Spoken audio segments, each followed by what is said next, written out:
Hi guys, this is my beautiful boy essay, and I'm a little bit sick, so hopefully the sniffles and stuff, you can just bear with me as I read through this. And it goes like this.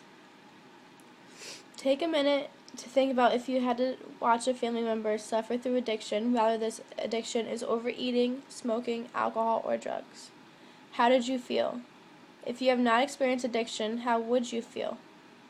An agreeable fact is that we all would feel exactly how David feels in the novel Beautiful Boy, a father's journey through his son's addiction, while he watches his beloved son suffer from a crystal meth addiction. Throughout the book, Chef goes back and forth between the real world of Nick's story and his own story of drug use.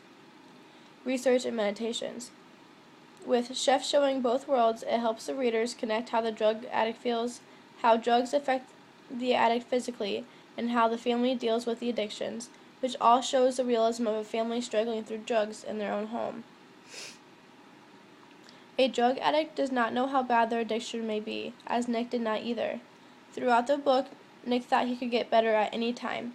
As Chef writes, now I took a sleeping pill to come down. I know I messed up. I'm going to stop. Page 261.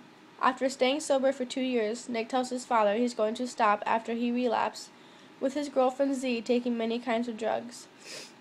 Chef writes, he claims that the relapse was one shot, 3-day mistake, and he is fine.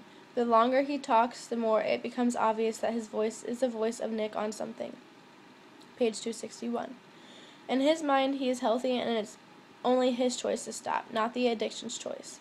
In the meantime, he was stealing his parents' and younger brother's money, breaking into homes, and lying. Chef writes, I look at Jas, his strong growing body and uncomprehendable eyes, and hold out my arms so he can climb onto my lap. How do you explain to an 8-year-old when his beloved big brother steals from him? Page 170. Nick stealing his little brother's $8 for another high is not the person that his family has come to know.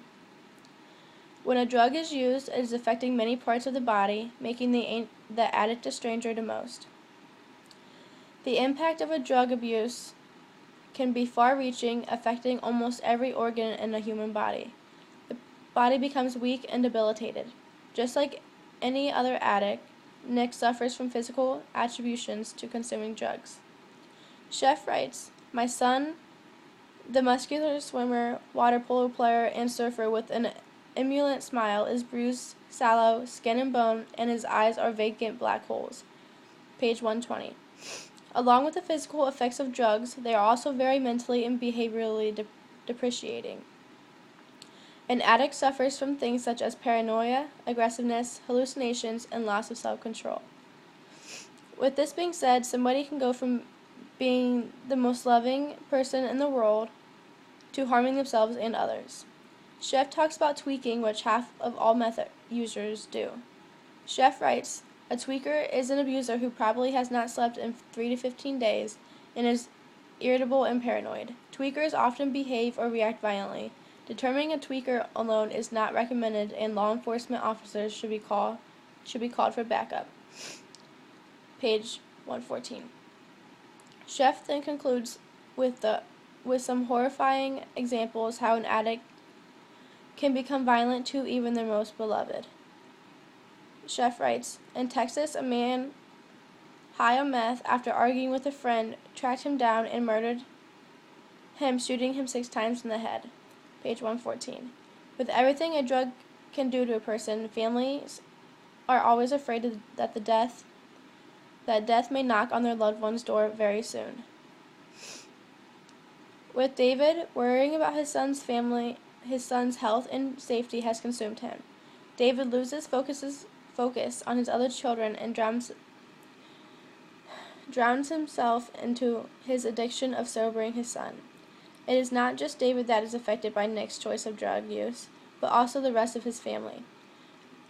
David's marriage begins to falter as Karen loses patience, as Chef writes, I can tell that she's trying hard not to judge me or Nick, but she is increasingly angry and frustrated by the relentless, and she resents the impact on Jasper and Daisy. On us, on me. She resents that she has lost me to worrying. page 219. Jasper and Daisy were used to their loving, funny, and outgoing brother, and they were very shaken when the drugs have changed that. Jasper explains to his younger sister about their brother's addiction.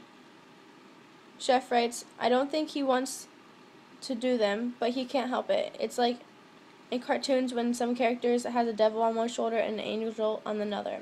The devil whispers into Nicky's ear, and sometimes it gets too loud, so he has to listen to them. The angel is there too, but he talks softer and Nick cannot hear him.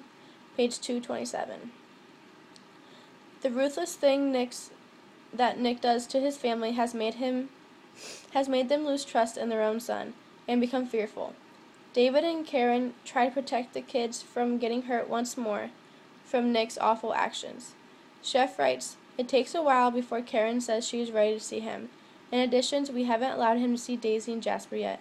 We don't want them to get hurt again.